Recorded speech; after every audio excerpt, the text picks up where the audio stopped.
Recording in progress. All righty, Coach. Thanks for hopping on. We'll start out lightning round with Austin Ward from Rivals. Austin, go ahead. Hey, Ryan, I assume the intention last week was to try and maybe get Chip and Dallin more involved and not have to lean so heavily on Mayan. Maybe the tightness of the game and the conditions probably influence that. What do you need to see from those two to maybe give them an opportunity to spell either Mayan or Travion? Yeah, I think you're exactly right. I think you hit it right on the head. It was a combination of all those things. I thought they had decent weeks of practice. So, we're going to try to play some depth this week at running back. All righty. Next up, we'll go to Bill Landis from Rivals. Bill. Hey, Ryan, a receiver's ability to be involved in the run game the way you have Egbuka doing things right now, is that an ability that you try to evaluate in recruiting and that you look for? And if so, I guess, how did you evaluate that with Egbuka when you guys were recruiting him? No, I think it's a great question. When you look at wide receivers, you try to identify what style of receiver they are.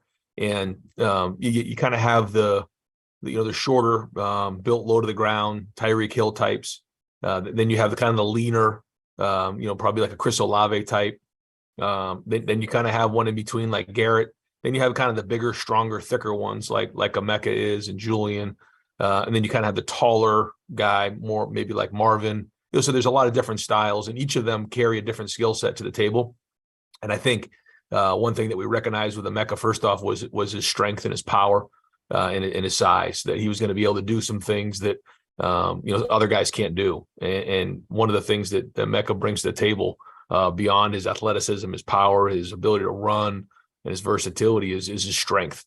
And when you're doing things like that, like Deebo Samuel is a great example of that for the what he does in the run game. And those are real weapons for an offense.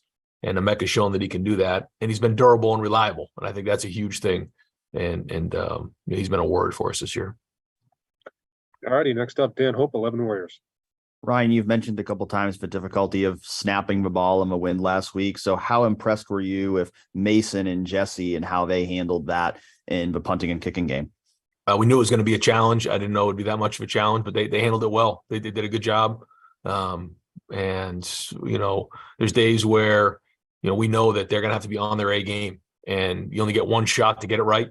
We practice in the elements. It's been very windy here the last couple of weeks, so we've had some opportunities. We had to deal with this and figure it out. There's times we're doing pooch drill on a Thursday, and they're having a hard time stopping the ball and different things like that. So we had seen them do it in practice, and so that was good. But to go put it on the field, and certainly Mason hasn't played a ton for us, that was good to see. So we're going to need him here. Consistency is the key, and all it takes is one bad snap, and you put yourself at risk. So I thought they handled the elements well. All righty. Next up, we'll go to Nathan Baird from Cleveland.com. Hey, Ryan, I know we always try to parse every little detail that we see on those Wednesday night practices. It seemed like the offensive line was one of your last groups off of the practice field. Just curious what you saw from them this week in terms of that sort of self-accountability or which guys were stepping up and trying to, I guess, just find some solutions to the things you were talking about on Tuesday that you want to see improvement in. Yeah, a very prideful group. Really a bunch of guys that want to be right, want to do well. And, Justin's done a great job building chemistry this year with them.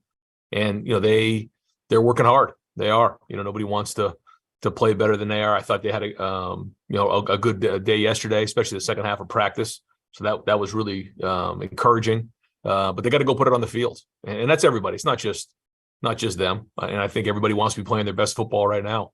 So I'm not sure what you're talking about after practice, what was going on, if Justin had him working on a couple extra things, but I know they're doing everything they can to be playing their best football here in the next couple of weeks. And we want to play well on Saturday. Alrighty, next up, Jared Smalley, WCMH.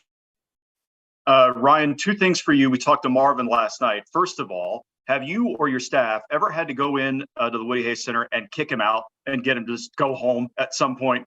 And the other question beyond that is his influence on the other guys in the room. You've spoken about it a little bit this year, but just a little bit more on how he has changed the standard of work and how that has been paying off on the field. Well, I think Marvin, right from the beginning, came in with a mindset that he wants to be great. He's been blessed with some talent for sure. There's no question about that.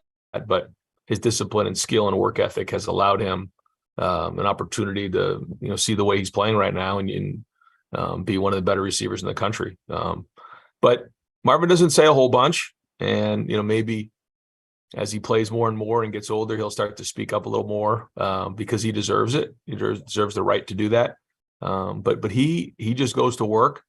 I think guys see it and they respect it. And they recognize that, he's setting a standard for sure on what it's supposed to look like to be a great player and to be elite.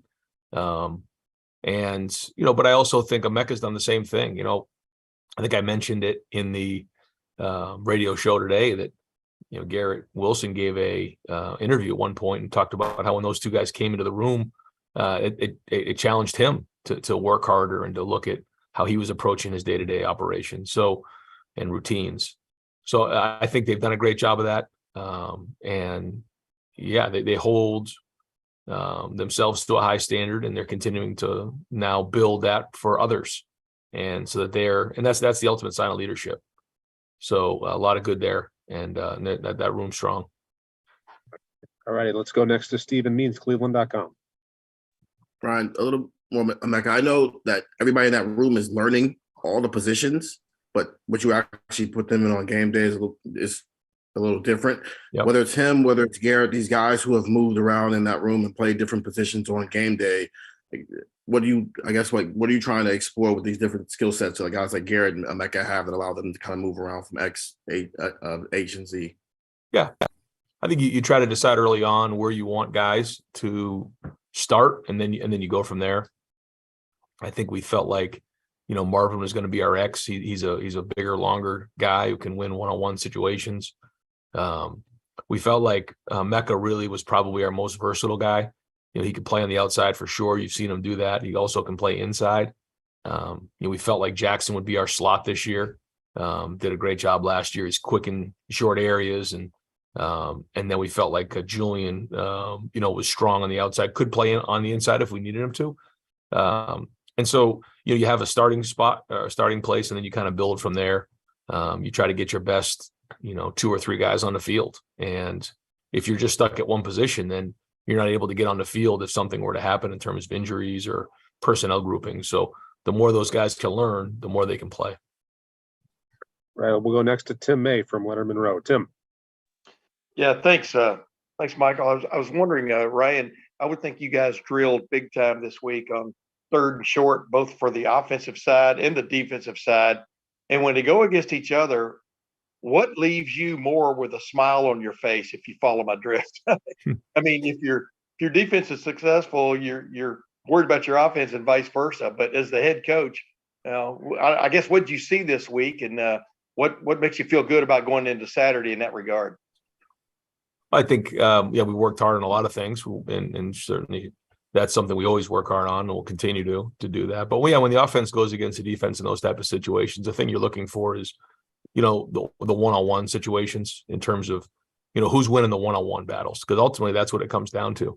Yeah. And it's not so much the schematics. That's a whole different deal. And typically we're not scheming against the offense or the defense. What we're doing is trying to get better at the fundamentals and pad level, because ultimately that's what's going to matter, especially in those type of situations. The guy who's lower, the guy who can get movement, the team who, will run over the extra defender in the box, will come down and block. Those type of things are the ones who are going to be successful. So you're not always looking to see exactly, who wins the drill, but looking to see who wins the one-on-one matchups, because ultimately that's going to lead to the game and moving guys.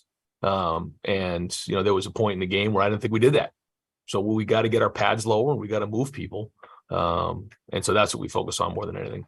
And did you like what you saw this week? I mean, did you like it? Yeah. I mean, there was some good things. Yep. There was an edge to it. It's week 10. And so, we still wore pads on Tuesday and Wednesday, and we're cut out a couple things, but not much. I mean, we're going to keep pounding on this thing because we know how important it is to be physical and tough here in November. Thanks, man. Yep.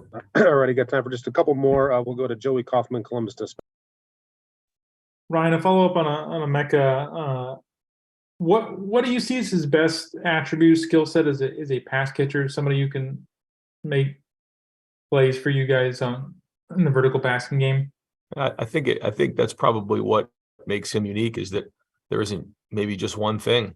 I think he's certainly very intelligent, so he knows how to set up a defender. He knows how to work a defense. He knows how to win against one-on-one. He's got good hands and strength. He's tough. He's powerful. He can separate because he's really those strides are long and strong and powerful. He does have good quickness, so good spatial awareness. I mean, he's kind of got a lot of those traits, and so I don't know if there's one thing in particular. Certainly has speed and everything you look for, and good hands. So I think that's probably what makes him the most unique, is that he has a lot of those skills. Alrighty, next up, Tony Girdman, Buckeye Huddle. Ryan, I guess maybe going along with some of those one-on-ones, talking with Luke about some of the plays that fell short, he said, so usually just it's one thing. And so the good news is it's only one thing, but the bad news is it's consistently one thing. How does a coach view that? How do you view that when it's one thing, only one thing, but it's always one thing? Yeah, then that means it's not working. That's not football. Football is all 11 guys operating as one, and everyone has to do their job. It's like being on an assembly line. One guy doesn't do their job. It doesn't work that way. So, that's the ultimate recognition of not doing our job as a group. So everybody has to be accountable. Everybody has to do their job. And when that's happening, then we're succeeding. So everybody has to take ownership of that and make sure that they're doing their part. Thanks. Already two more. First one to Spencer Holbrook. Spencer.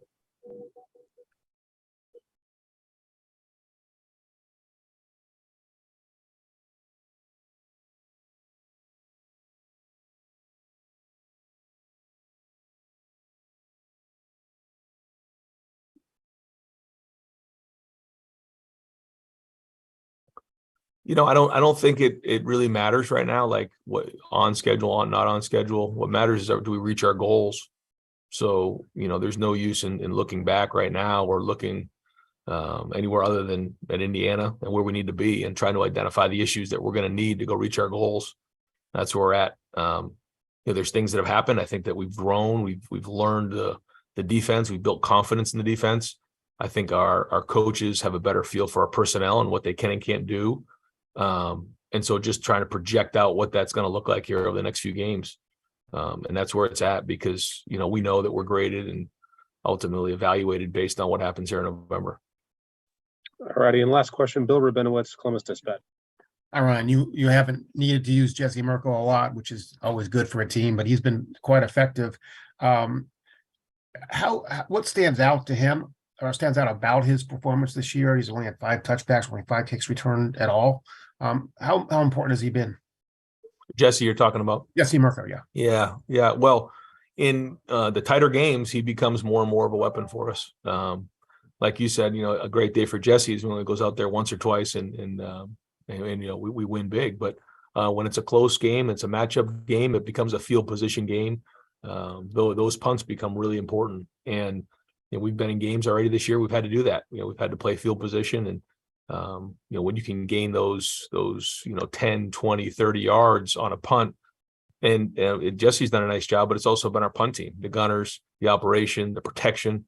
And when you can do that, then, you send out our defense, you get a stop, maybe a 3 and out, and then you get the ball back. Now you've gained a bunch of field position, puts the offense, closer towards midfield. And then the statistics and numbers show that you got a better chance of scoring a touchdown. So, you've been around a long time to know that that's the vital field position in close games. And so in those close games, that's where he's had to step up. And so far he's done that, but we're going to need him here again over the next month. Thanks for pointing out that I've been there a long time. All right, Coach. Thank you. We'll talk